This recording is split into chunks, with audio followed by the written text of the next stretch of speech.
on Scrapmore with Brenda. I'm Brenda, and we're here today with another episode of Free Pattern Friday. Yes, I love Free Pattern Friday. I have so much fun coming up with different and fun like quilt blocks for you guys on Friday. This one, I was playing around with it, and then I decided, okay, Spinning Tulips. Yes, here we go. Spinning Tulips is going to be one of those fun patterns that we can all play with and use our scraps up in, and we just have a blast with it. And this one works out really well too, like totally scrappy. You know, we can just have a whole bunch of fun with it. But before we get too far, the cutting instructions for this, by the way, are in the description box. So you have to get into that description box. There's a whole bunch of other things I'm going to talk about before we get here. But first, let's do our shout outs because I'm going to forget them. Anita at My Quilting Adventure and Becky Bruin are on my radar. Now, both of those links for their YouTube channel are going to be in our show notes. And we have so much going on now in that description box. There's going to be a lot of scrolling. First off, I'm part of 2 collaborations this spring, summer, and I'm so excited to be in both of them. The first one is the Quilters Challenge, and that's with Sam Alberts, Sewing with Debbie, Kelly from Kelly's Quilts Plus, and the other Kelly from Kelly's Silly Moons Quilting, Future Cat from New Zealand, and Michelle from Bits and Pieces, and myself. We have come up with the idea of we're going to challenge each other to do something with this idea and challenge the viewers as well. I'm so excited to see what comes out of all of those challenges, especially mine, because I think we're just going to have so much fun with mine. But we'll see what happens there. Everybody else is very talented, and I'm kind of like, oh, I'm excited to participate there too. So it'll be fun. It'll be all sorts of fun. The other one is, the other collaboration I'm with is Donna has put together, Donna from Handmade by Ying with Donna. She's put together a bunch of YouTubers, and we're talking back to basics. Now, that back to basics, there's going to be great information there for beginners and also for quilters that have been around for a while and have picked up some bad habits. Yes, that is going to be an excellent one for those, for everybody pretty much. So it's always going to be a lot of fun to see what those collaborations do. But yeah, I'm excited to see, you know, what everybody else is going to be talking about. I already submitted my ideas and got approval from Donna as to what I was going to talk about. So like, I'm kind of happy about this too. Now, our next So Long After Twinkle Twinkle is going to be Happy Scrappy Overflow. I had mentioned something, there was a purple and white quilt that's usually part of my backdrop, and people said, oh, when's that coming? It's coming after Happy Scrappy Overflow. I made a mistake saying it was after Twinkle Twinkle. It's not. There's Happy Scrappy Overflow after Twinkle Twinkle, and then that purple and white quilt. Now, we haven't finished filming Twinkle Twinkle, so I don't have a date as to when Happy Scrappy Overflow starts, so bear with us, it's coming. Now, the Zoom Sew dates are also in those description boxes, and that is the first Saturday of every month from 9 a.m. to 5 p.m. Mountain Standard Time, because I'm in Alberta, Canada. Also, guys, help us out so much. We're, you know, making comments, thumbs up, share, like, subscribe, hit the bell so you don't miss content. And now YouTube has got a thing called Hype. All of those things help our analytics and helps push us forward so we can continue bringing all sorts of fun free patterns to other quilters that are out on the internet looking for stuff. So you would really help us out so much if you did any and all of those things. That would be perfect. We also have a Facebook group, and it has a virtual sewing room hosted by Discord for the Facebook members only. So if you're part of the Facebook community, please join, you know, like, and ask the admins for an invitation to Discord. They work very hard to keep that Facebook group scammer and spammer free, so you know, it's a safe place to join. We also have lots of exchanges by fabric, exchanges by country to keep postal costs down, and all sorts of fun chats going on. They do ask you, the admins do ask, please answer the question and agree to the rules, otherwise I can't let you in, right? So, I mean, this is kind of, you know, it's kind of like they're doing their best to keep everybody safe and happy. Also, I speak for free to quilting guilds, to quilting groups. So if you're looking for a speaker, my email address is under the About tab on my Facebook or my YouTube channel, or you can send me a private message under Facebook. I'd be happy to do my best to make an accommodation for you. Also, if you guys have shout outs. Shout outs are so important as part of this channel. It's part of my way to give back to the quilting community. And there was a few new shout outs, new channels that were brought up, and I was like, I checked them out and I was like, wow, they're really cool. They're doing something really different. So if you guys, either somebody's working hard or trying something new or having fun or, you know, in quilting, please send me their name and their link for their YouTube address. I'd be more than happy to, you know, give them a shout out. But please send me the link, because I'm really lousy at looking up stuff, right? So especially some of these smaller channels, if you haven't got the link or the exact wording, you're never finding them. So if you could do that for me, that would be great. And I think that's it. Yes, come on in. Let's get to the sewing of Spinning Tulips. Okay, we're out the sewing machine. Yes, this one's a lot of little pieces, but wow, it's really cool, really fast to do. So let's just start.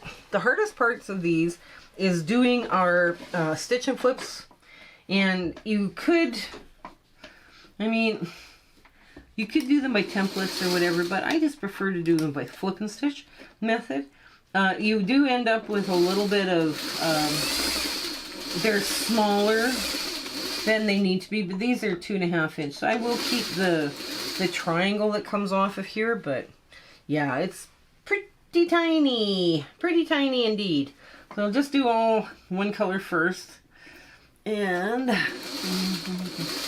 yeah, they're all pretty tiny. Oops, and then before you do any cutting, when you're doing a flip and stitch, it's so important you get proper coverage. Because if you don't have coverage, you're now in trouble with your piecing. You know, the pieces are now too small, or you know they might be too big. So it's always a good idea that you get proper coverage for the block, and before you cut, so trim. And if you have to cut, or if you have to trim it, or you have to resew it, you know, just take a deep breath. Yes, it's okay to resew stuff. It's not a crime. And even I've had to resew stuff. I mean, you know, it's just the way it is some days, you know. So,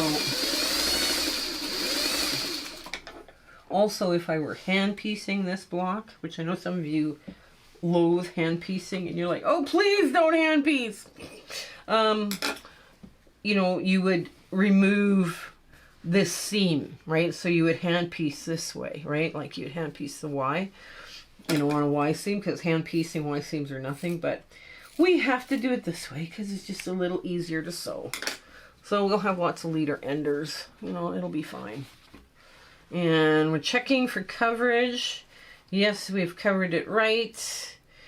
And now I put my thumb on the sew line for a reason, because I have actually cut the wrong side of the scissors. I put the scissors on the wrong side. So yeah, we have to do it that way, because it's just one of those things, you know. Yeah, we have coverage, and that's just a mistake.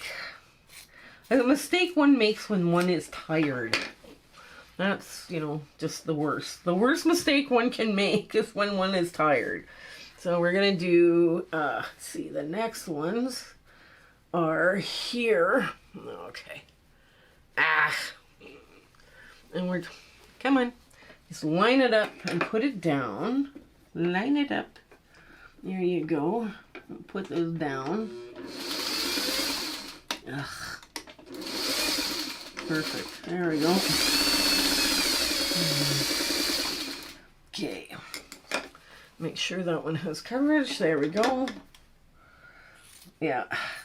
The flip and stitch are easier ways. If I had to show, I would have to do a template. I would have to do templates for you guys, because the EQ8 program, when I draw, you know, blocks like this, it does not want anything to do with anything. It's got to have it its own way, you know, that kind of thing. And I'm not really happy with the way sometimes it draws out, or maybe I just don't know how to run my EQ8 really well, but that's okay. We try our best. And if the whole thing with cutting and everything, these more complex pieces, it's, yeah, EQ8 is not great. It's actually easier sometimes to readjust the pattern than to try and explain how to cut it. You know, it's easier for people to pull out, 2.5 by 6.5 inch green bits than it is for them to try and figure out, okay, this angle here and that angle here, and this is how long it has to be, and yeah, none of that's fun. None of it. Okay. There we go. Alright. Now, okay, let's get, oops. Let's check this. Yep. I know. Good coverage. Yeah, everybody's tired of hearing that already. Okay, now we want to go the other way. We don't want to go the other way. We want to go this direction. This way.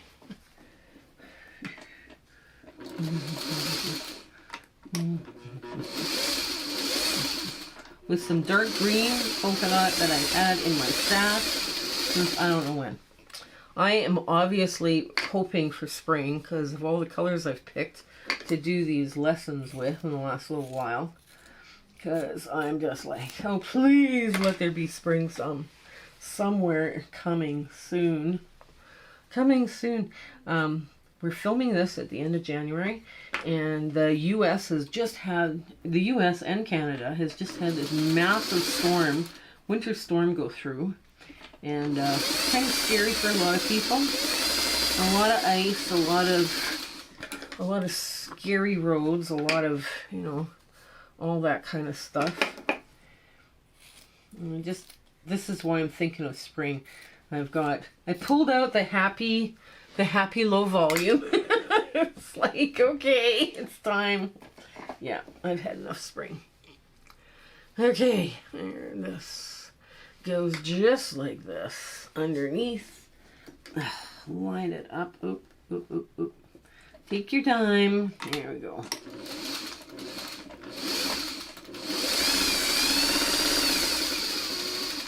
The easiest way to make odd-shaped pieces. Okay, there we go. Yep, perfect. Perfect. Perfect, perfect, perfect. Okay, last piece. There. There we go. And, oops, come on. Come on, come on, come on. There.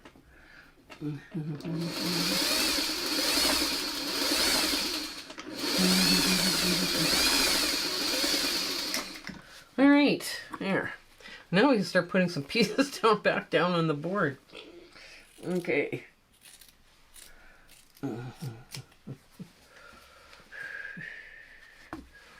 There.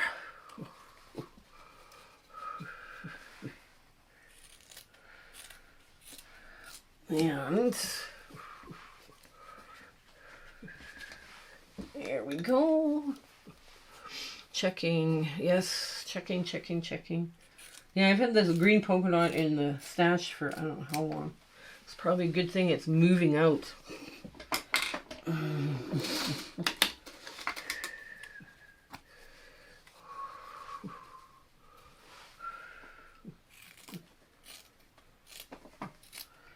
There we go. Now I'm just going to change feet because I prefer to do everything else now with that 1/4 inch foot. I got a really good 1/4 inch foot off the internet. And my husband found it off the Amazon. I can't even tell you where I got it from. This 301A did not come with a 1/4 inch foot. None of them did. So, and I always find I sew a little bit faster when I have a 1/4 inch foot on I can move through things a little quicker. There we go. And Here, oops. Now, I have cut these obviously with an easy angle ruler because I have one. And I just wanted to keep cutting out of the strip I had. I have given you the cutting instructions if you do not have the easy angle ruler. But yeah, if you have an easy angle ruler and you're working with strips, because this is all perfect 2.5 inch strips, really nice to work with. You know, nice weekender, a little more complex piecing, but you know what? It's going to look nice when you're done, right? Okay, get that. Get this finger press here like so. Just like that. And just like that. And there's their tulip. There suddenly your tulip appears. And some of you are probably going, where's the tulip, Brenda? I don't see any tulip.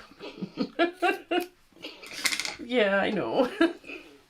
Here is a tulip, trust me. There we go. And last one. Oops. There we go.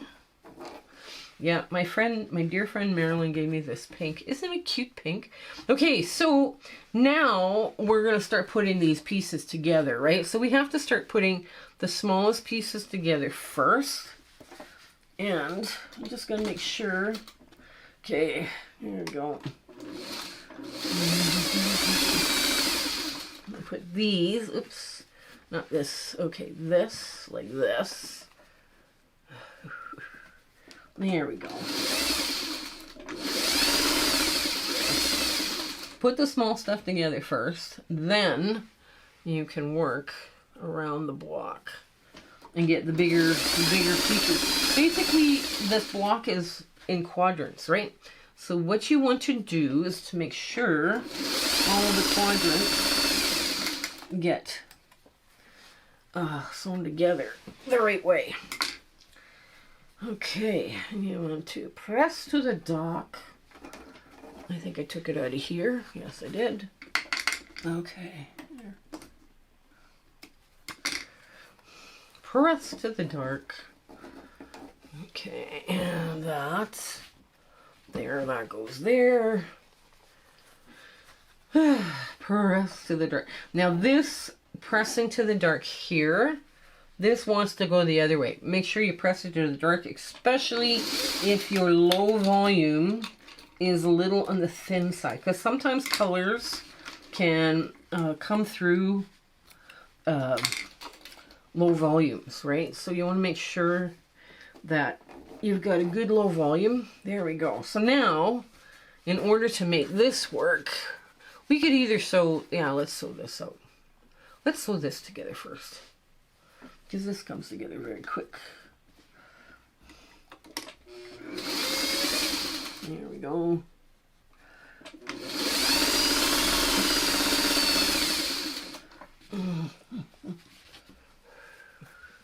Let's get that outside edge all lined up.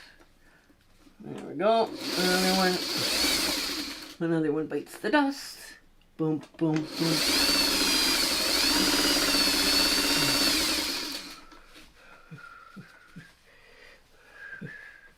There we go.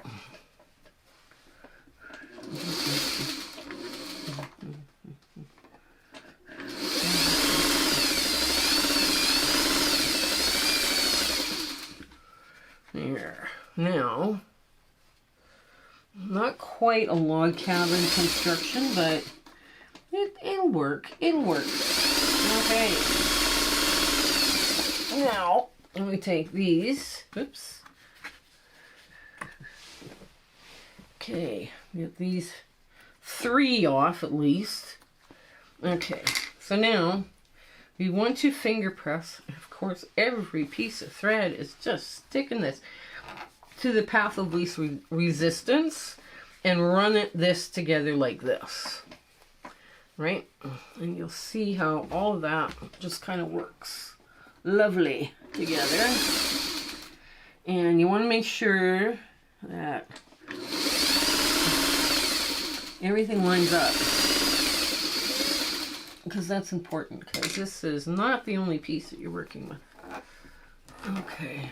And it's got to be tulip shaped when you're done. Yeah, having it remain tulip shaped is actually a good idea. Okay, and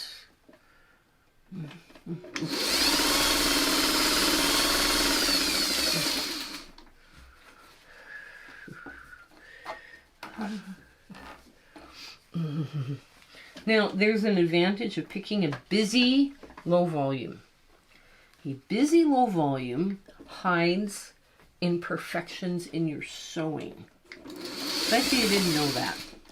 There's so much going on in the block that it hides anything that you might have went and oopsed on, right? Now, this works especially well when you're, working with, these pre-cut 1.5 inch strips. Ooh, I'm sewing this one upside down.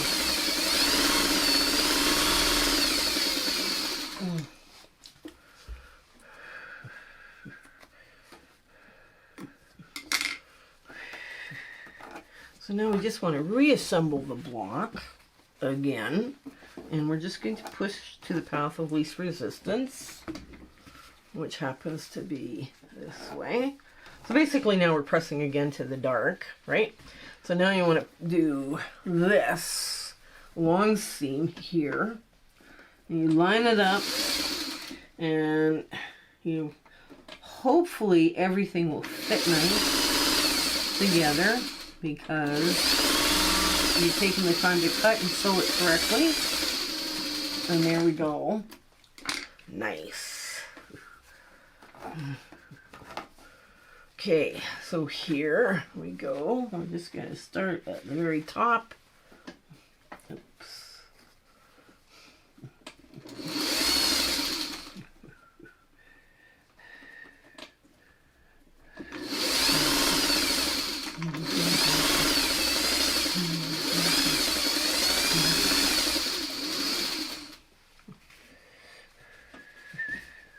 There we go. And just let's start whistling. I'm trying to get over the habit of whistling. I know it annoys some of you. It's just like, you realize I whistle and I don't even know I'm doing it. You guys know that, right? Like, oh my gosh. Okay, and the last one.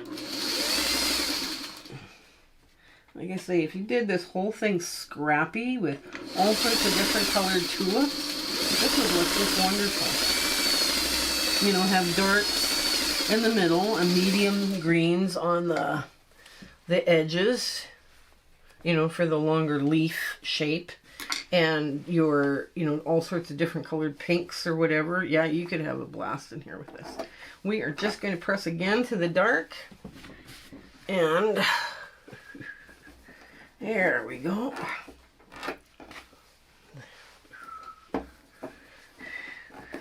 Oh, the other way. The other way. The other dark. Go the other dark. Go the other dark.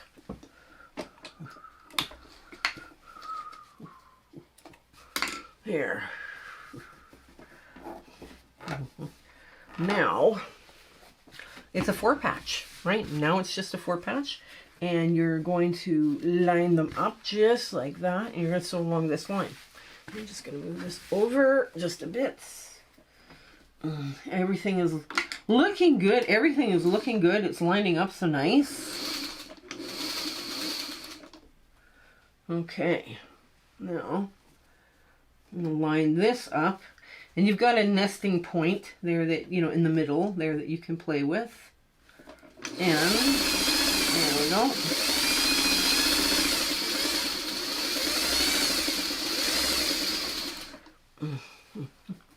And this one, you start with the nesting point.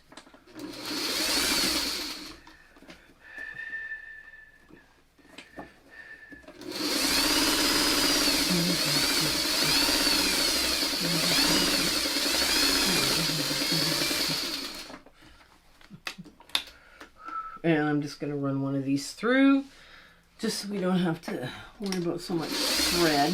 Hang on. Here we go. Just run them through the top square triangles, because I can turn them into cute little pinwheels. That's my favorite thing to do with them. And now we're just going to do a center, right? Just the center, and we're going to start at the one side, and we're going to go all the way down. There we go. Ooh, something happened to this machine. Hang on. Oh, wow. What happened? Oh, I became unthreaded. Well, that's strange. Okay. Well, that's very, very strange. Oh, I'm having issues with this thread. And it's good Orifil thread, so I'm not sure why I'm having issues. I've never had issues with Orifil thread before. But apparently that is changing. Oh, well.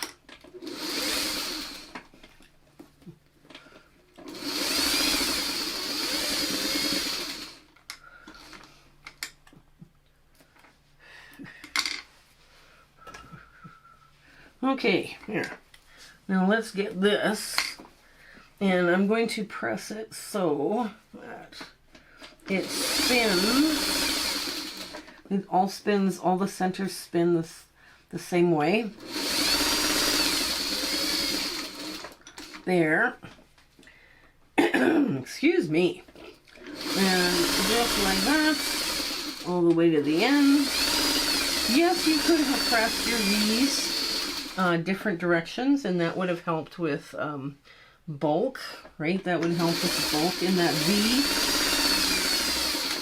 But, okay. So now I've got two going clockwise. I'm just going to pop open the center and create just a mini little pinwheel. And I'm going to show you what I did. So this, right, this was like this before. But this seam and this seam are going clockwise. So now I'm going to pop open that center and press it down. And I relieve a whole bunch of bulk right now in that center. And I make the cutest little pinwheel in there. So now this will all go this way. Now I could have, in order to reduce bulk here in these points right here, I could have pushed one up, you know, one up and then one down, right? And that would help with the bulk. But maybe next time. Maybe next time. I forgot. But anyways, let me give this a good press, and we'll get to our big ta-da moment. And here is our spinning tulips. Aren't they cute? Isn't this cute? I mean, you could have so much fun with this, making this as scrappy as you wanted to. You know, each tulip could be a different color. You could have different colored greens. You could use your criteria for your greens could be any medium green, any dark green, and this block would work. I mean, you would have so much fun using up your scraps with this one. Also, too, if you were going to go totally scrappy, you could just pick one low volume for your entire quilt top, or you could pick a whole bunch of fun low volumes for your quilt top. This one is a lot of fun. The busier your low volume is, people don't see any mistakes in your points or anything like that, so that's something to keep in mind, too. And this is a fun, bright little block when you're done. So, you have a bunch of half square triangles here that I'm going to sew into little pinwheels when we're done here today. So I hope your 1/4 inch is just perfect and everything in your life is just going grand. You know, there's nothing more to be, you know, happy and healthy and all the rest of this. So you guys stay well and take care until we see each other again. Okay, bye! My husband and I would like to thank you for all of your support and watching our videos and sharing and liking. It has just been, you've put us on such an amazing journey and we are having so much fun. I hope everything is going so well in your life and, you know, your 1/4 inch is perfect. Everything is working out for you. And we're just so happy to be part of your life and you having, like I say, you're watching us. I was just so thrilled that you're doing that. So I want to say goodbye and I want to thank you with all my heart. Okay? Take care. Bye.